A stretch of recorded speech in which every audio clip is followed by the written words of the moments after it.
In die Mitte rücken, hier. Yeah.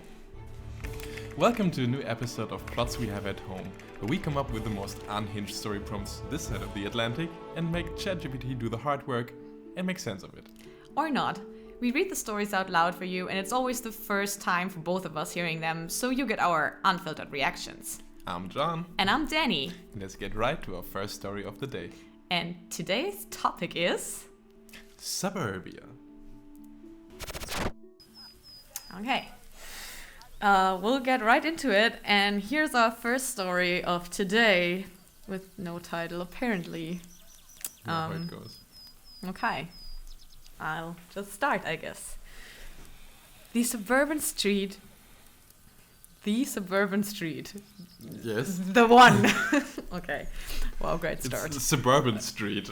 Great start. No, it's not. That would be in capital. Never mind. It's like Bourbon Street, but sub of it.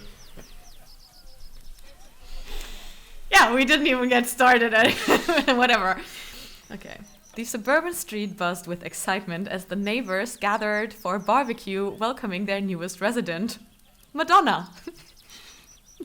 The aroma of grilling meat wafted through the air as laughter and friendly banter filled the atmosphere.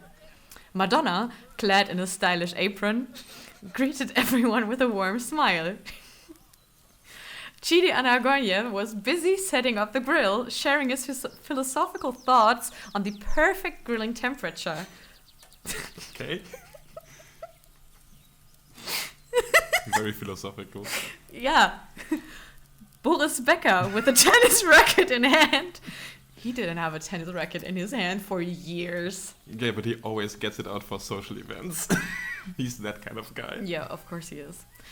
Boris Becker, with a tennis racket in hand, chatted animatedly about his latest match. Years ago.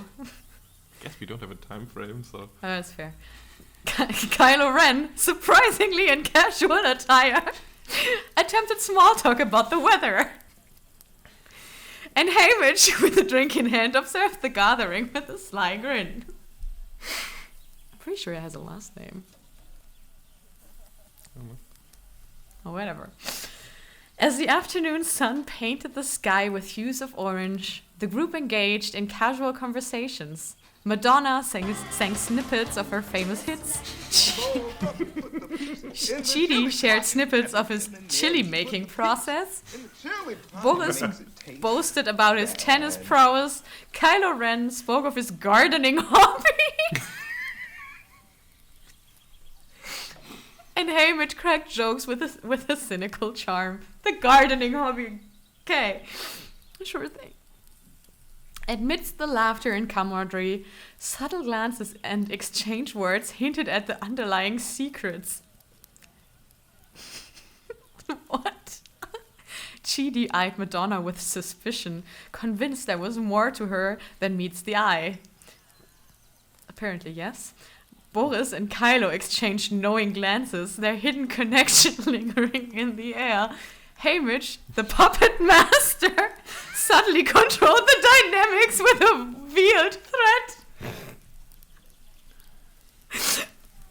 What? It's doing the thing again where it's just telling us about it. We can't. As the barbecue progressed, the secrets unraveled. Chidi, in his quest for ethical knowledge, discreetly probed Madonna about her origins. Boris found himself cornered by Kylo, who subtly hinted at their clandestine affair.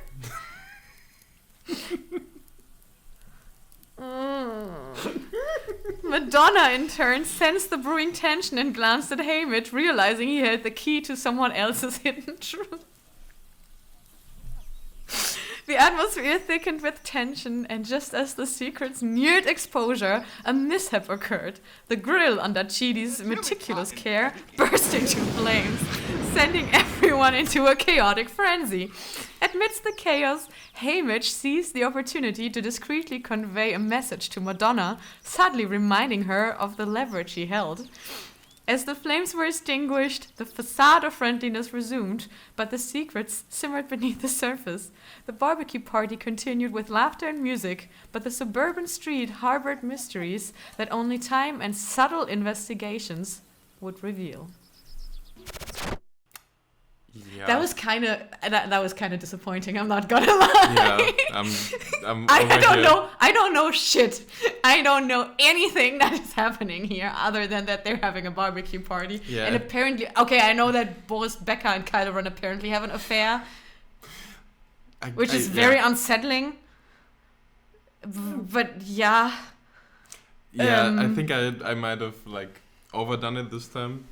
Because I was trying to tell it to just not blurt out the secrets. Yeah, so it didn't. Out just by that, and I was like, okay, please just have them talk to each other in dialogue and reveal the secrets this way. There's not one single line of dialogue in this entire story. Nothing, I guess. Oh no. Yeah, that just straight up didn't work. Yeah. Well, okay. Let's talk about the things that I liked. The characters, great choices. Also, all characters of franchises that, I mean, okay, I guess the Star Wars franchise did appear, but not the sequels. So that's new. And everything else is like completely new people, and I like that. And it's a great mixture of characters. Also, just because there's people I would have never, ever even come up with putting in the same setting, so I love that. We don't learn a lot about the characters, actually. I think the only one that we do learn a little about is Chidi, just from the like how well ChatGPT managed to transport the character. Chidi definitely is a protagonist of this story, I think, because we get some insight in his inner workings, and everybody else is just doing their thing like menacingly. Yeah, and I mean party. It does say something about Madonna and like her songs and everything, so I get that. I'm not sure if it knows who Haymitch is at this point, because I feel like it's just very confused with the character. Did you tell him that did you tell ChatGPT that it's Haymitch from the Hunger Games? Yes, I did. Okay, that's it might not have the worked. one thing in my prompt that did work was that I told it to, for once, just refer to the characters just by name and not be like, it's Haymitch from the Hunger Games series. Okay, but I'm not sure if ChatGPT understood Haymitch as a character. I don't know. Or maybe we just don't. Maybe there's just not enough room to actually learn something about it. Like the alcoholism part or something of that could have just casually be thrown in at the barbecue party. Isn't he at the bar drinking? No, he's just holding he's the puppet master. I don't know, man. I thought there was like a throwaway line where he was at the bar or something. In the beginning, maybe? With a drink in hand. Okay, yeah. Okay, yeah. That was a little, maybe very subtle. Very light peppering characterization. I do love that Kylo Ren's hobby is gardening. That was great. To be fair, I did not tell it to do that. That would have been so weird, especially because you can tell us about your prompt in a second, but I kind of figured that you wouldn't mention like such a weird detail, but no other detail whatsoever. That would be very weird. So, I think that's cute. But maybe like, because this apparently didn't work, like, there is no fucking, the whole plot is just the barbecue party, I guess. So I can very much picture the barbecue party, but I don't learn anything about the characters.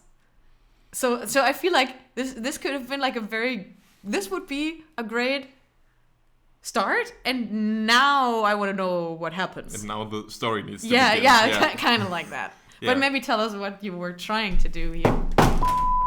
Ding, ding, ding, ding, ding. This time it fell go. hard. Are you still filming? Cool. Okay. Yes. So, basically was trying to go for like the suburban Desperate Housewives-esque mystery plot where they have like Madonna is new in the street. She just moved in, and they throw her a barbecue party to welcome her to the. Oh, she's throwing the barbecue party. The suburban street. I guess she is doing her. I mean, also works just like a know. welcome thing. Like, I'm new here, so I invite all my neighbors. That's fair, but it's like because she's wearing an apron, she wouldn't wear an apron to exactly. someone else's party, I guess. But it's also Madonna. You don't know. Yes, yeah. And so I gave all of the characters a little secret that I told. I think that where I went wrong. I told ChatGPT twice in caps lock to not just blurt out the secrets like it's nobody's business. I mean, yeah, it didn't do that. Yes, it was. It did not tell us anything about this. It held a little bit too far back. But yeah, then I told it to have them just have the barbecue party and have plenty of dialogue where they're like friendly on the surface but trying to interrogate each other like subtly and try to get out the secrets of one another. I told ChatGPT that Boris Becker had an affair with one of the other characters, letting it decide which one. I think all of them would have been unsettling. Pretty much. I mean, Madonna wouldn't have been that unsettling, I guess. Yeah. But that would have been the lamest one. Definitely. But everything else would have been wild. I'm also very sad that I did include the broom closet in that specific prompt and it did not come up. I was searching for the word. I just didn't find the word. I couldn't find the word. Yes, and Hamish knows the secret of one of the other characters, which I also didn't tell it Apparently which he one. knows Madonna's secret. Yes. I mean, that's what came through. And he blackmails her about it. Like, that's he blackmails not, the other character in this case. That's not coming Madonna. through that clearly, I think. It was... Yeah. It's like, I mean, he reminds... Yeah, I mean, but then it's like... But then I want to know what he gets out of it. Is it like... Yeah, exactly. Like, because I would have figured that it would be at least like either money or like some actions or like you keep my secret, I keep yours. I don't know, some sort of that. Yeah. So that was like... It feels more like they did something together...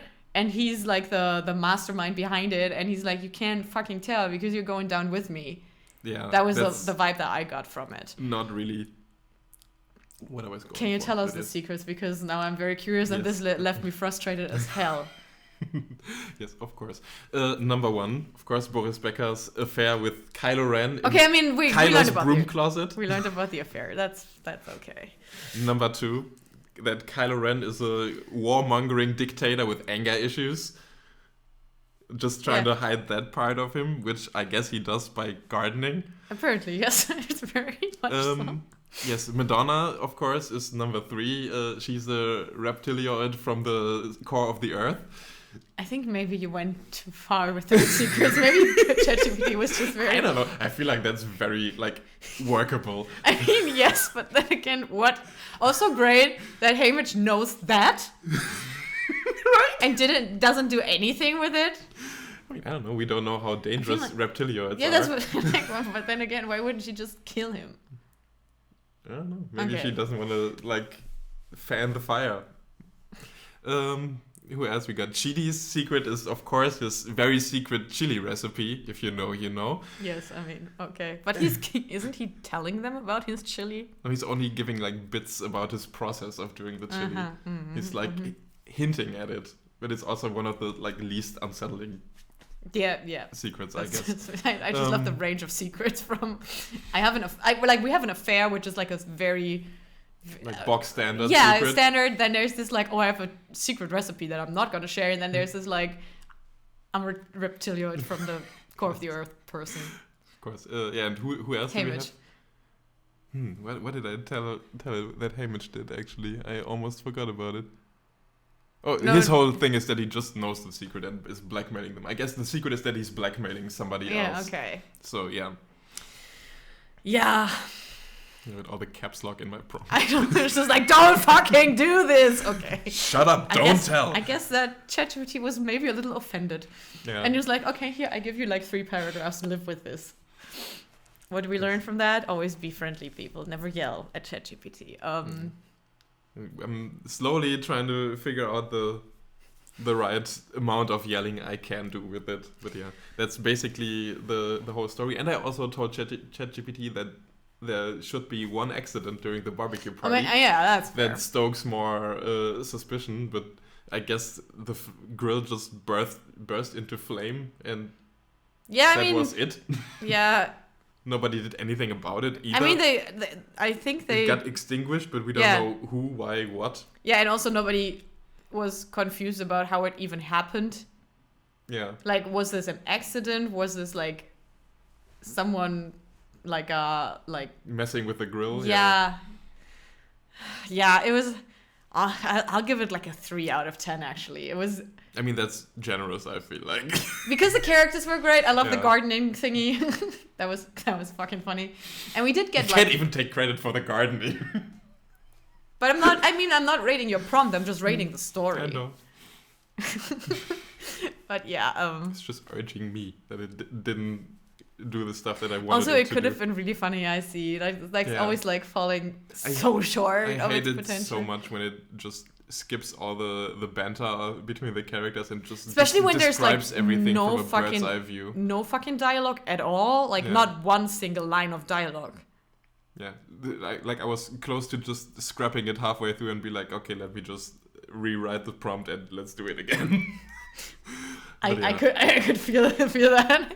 Yeah. And maybe we do a little extra bit at the end of the episode where we have it nicely, but that seems like a lot. We will do the rewrite episode at some point, and this will be like the rewrite episode will just be like a 2-hour special where we take all of the that's our Christmas movie that we that we talk about every time we have. We something don't have that's a so little many for rewrites. We have some for like second parts or like little fixes, but like this is a full-on rewrite. Like this didn't work at all.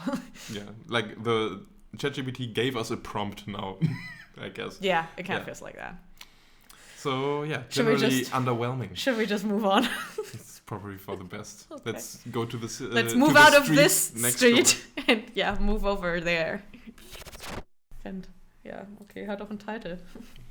Okay, so our second story of today, which is hopefully a little bit more exciting and satisfying, is called Secrets of the Wisteria Lane.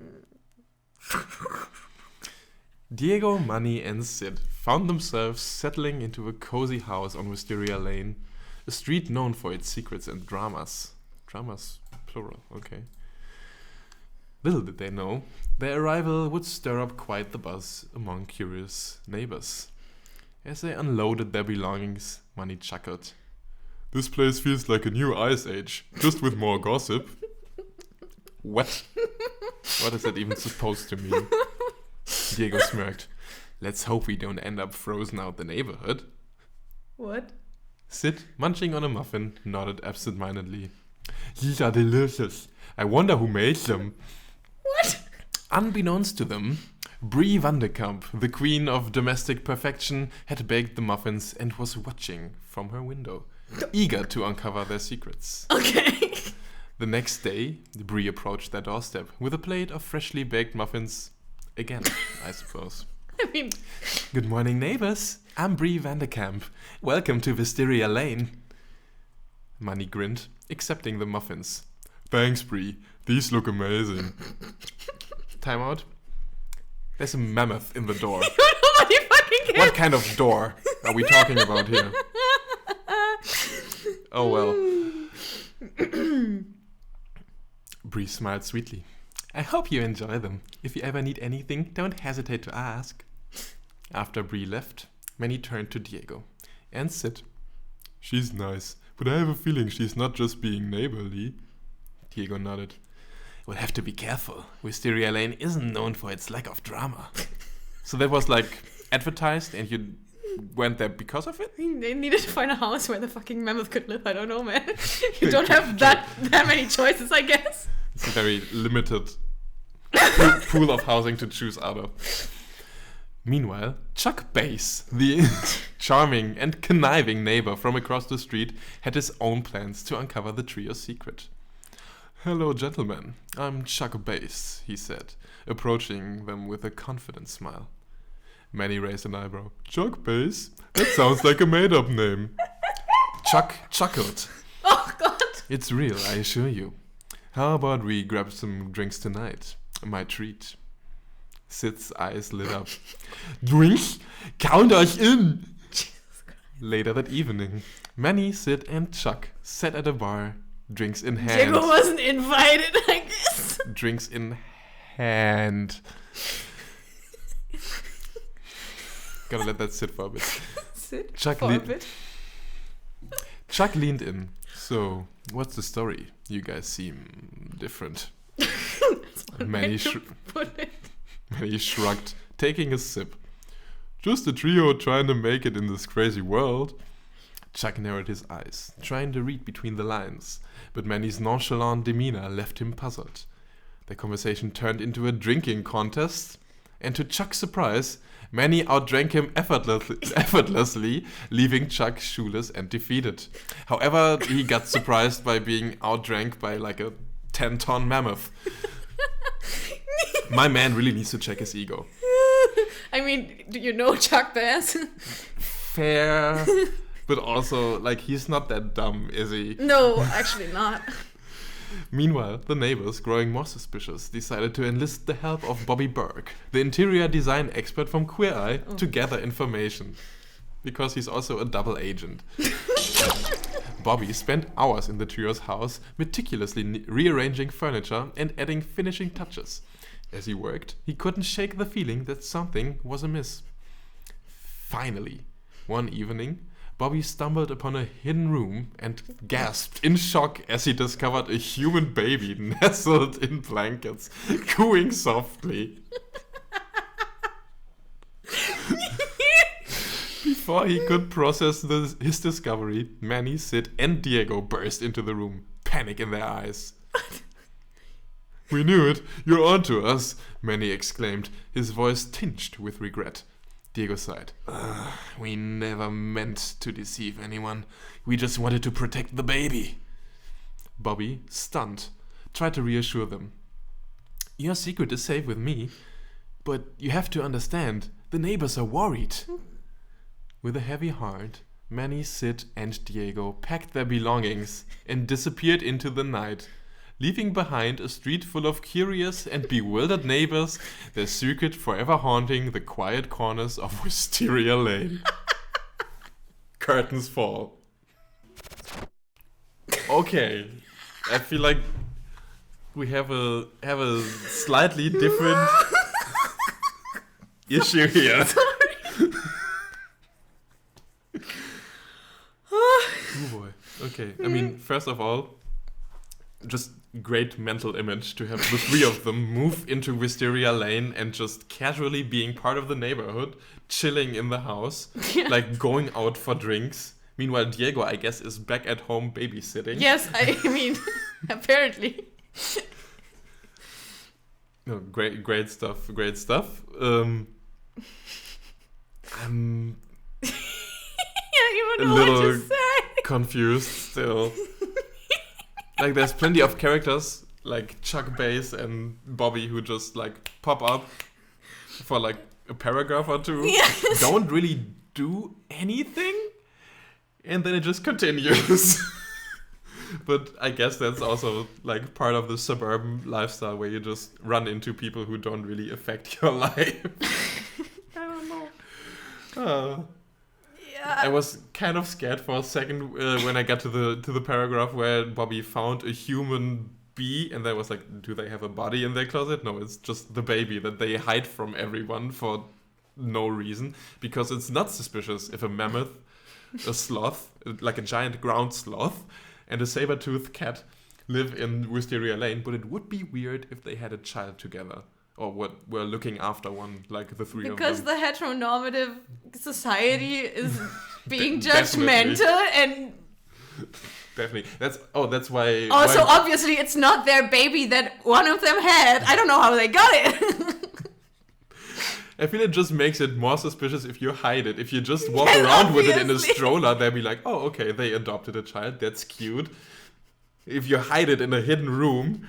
That has more no of one like says that they make smart choices. They're animals. Sacrifice it to fucking Satan later vibes. I mean, I don't know. Not what they intend to do. They just want to raise it. I know, but that's how it feels if you have like a hidden room in your house where you lock the baby up. But that is very Desperate Housewife-ish to just have like this major thing which has like a somewhat reasonable explanation behind it if you know the story, but you made it just that much You worse by just trying to hide blew it. it out of proportions because of no reason. Yeah. Is that also the reason why Bobby found the child? Because he's seeing through the heteronormative views of society and is like, oh yeah, these 3 male Ice Age animals can definitely raise a child together. I'm not gonna rat them out. I mean, that's a cute prospect, but as I actually just thought it would be out of convenience because he's in the house. Okay, so the idea that I have is like cue us in what's going on. So here. these What was 3 your prompt? move into Wisteria Lane. Okay, nobody's kind of like everyone's just like okay, well, new neighbors.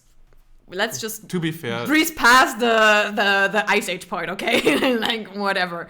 But they all feel like something's off about them. Not the fact that they're the animals, but like I don't know. Maybe they have like suspicious behavior going on, or like I don't know. That's just the like whole Desperate Housewives thing where like there's new neighbors and you feel like they're being so weird. Why is there this locked room? Or why is there like why are they always going out late? Or why is like nobody home? There's this one window where they always close the curtains or something like that. Yeah. And then so the neighbors. And all of them being neighbors, like Bree, Chuck Bass, Bobby Burke, all of them live there. Bree is the Desperate Housewives. Yeah, girl, the right? redhead. Yeah. Okay. Yeah. They be like, okay, because they always cling together and be like, oh, have you seen that? Yeah, that's very suspicious, blah, blah, blah, all the gossip going on. And they're like, Bree's like, I'll find out. I'll just befriend them and do the thing that I do best. And like, I make them homemade food and bring it to them. And then make them muffins every day. That is also not what I said. It's weird that they had the muffins in the very beginning. I was like, oh, this didn't work. And then she brought muffins again. It's like, yeah, that was it. Okay. But like her classic muffin basket, obviously. But yeah, that she doesn't really get a lot of information because they're very like closed off and to themselves. Like they're friendly, but that's it. So then... Because she doesn't speak mammoth. So... Apparently they speak English, I don't know. So then Chuck Bass is like, I have a better idea. I'll go out drinking with them because when they're drunk, they will tell me everything. But then obviously the mammoth outdrinks him. So that backfires. And then Bobby's like, you know, I'm an interior designer. I just offer them my help. And then they let me into that. Like they let him into the house. And that's how he discovers. I didn't think that he would discover, like, I never mentioned a hidden room or shit. I think. I actually also forgot what I wrote in the prompt because I wrote it like weeks ago. That makes it so much more exciting. That's true. But I'm pretty sure that I just said that he discovers their secret, that they have the baby. Because, I mean, you would see traces of the baby in the house. Like, not necessarily like a room, or they could like say, please don't go upstairs to our bedrooms. That's weird for us or whatever. But like there would be toys or diapers or stuff like that. So Bottles, he just really... is the one who discovers their secret out of convenience. And then they're like, oh shit, our secret is out, we can't stay here. So they move out in the middle of the night, just like people in Wisteria Lane do when they get away. Out, yeah. They move out in night and mist and just hope nobody notices. Yeah. Yes, that is it. I'm actually going to look back at my prompt. Well, maybe you do that while I tell you my first reading, because I thought maybe that the people in Wisteria Lane just actually can't comprehend that they're like Ice Age animals, and that the reveal would be that they like see it at some point and they're like, oh yeah, true, this guy is a fucking mammoth. No, that's that just a given. Okay, that's just we're just at the point where I was like, fuck it, they just I just wanted to have this like cute Ice Age dynamic where they raise the baby together as this like 3 guys that are kind of like love each other but like platonically, but are also like all queer coded. Many, maybe not, but like the other 2 definitely.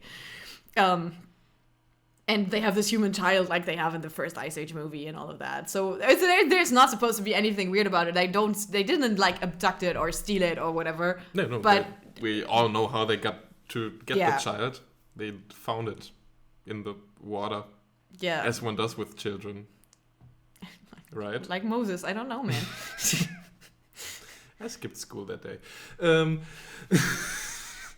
No, I mean, I perfectly love the mental image of that just being that one house in Wisteria Lane with like a 20-foot tall door where like Manny can open it and look down at Bree like, oh, hi. Thanks for the muffins. It just gives me Benjamin Blümchen vibes real hard. Pretty much that, yes. Yeah, that's pretty much what I did. And I don't know, it kind of worked. It also, I don't know where I wanted to go with this. Maybe I was just like, fuck it, let's try. I don't know what I expected. This is pretty much what I told ChatGPT to do. So yeah. No, yeah. I enjoyed the ride. I was a little confused because there was not a lot of context going on, but I guess that's the idea behind it. I didn't give it a lot of context. Yeah. I mean, also it's a secret. You don't know what the secret is, so you get to know it in the end. Yeah, no, Maybe it would have been smart like, to have like a paragraph where it'd be like, why, they think they have a secret, so yeah, something like that. Just because the secret hidden room and the baby in the end just come out of nowhere, That's and there's fair. no suspicion before that. That's very fair. Everything. Because I knew that they were looking for a secret, but I just knew that because I wrote the prompt. Yeah, that's fair. Exactly, and it was just like, okay, they're just in the street, they're just engaging with the neighbors, having a night out drinking. That's cute, I guess. Yeah, I don't know. Like with that in mind, I'd give it like a 5.5 or a 6, I think. Yeah, that's fair. That's fair. I Around don't there. know. It's just maybe it was a little liked too, a little bit too more out there. character introduction and a little bit more context around it, but the core of the story was really great. I think it was a little too out there. I don't know. I think as I said, like the core of the story, that they hide the child and try to raise it in secret and try to not raise suspicion about it. I think that's a nice plot for this kind of story that we're doing. Maybe not for TV, but maybe yeah. for this weird app where you can be the wife of a vegetable guy. I don't know, man. It's too long form for that. Okay. Several episodes. Yeah. Okay. No. Yeah, that's very fair. Like, Yeah. I take that. That was it. Our 2 stories for today. Thank you so much for listening. And if you didn't like this one, you don't need to go next door and borrow a story from your neighbor, because remember, we have more plot at home.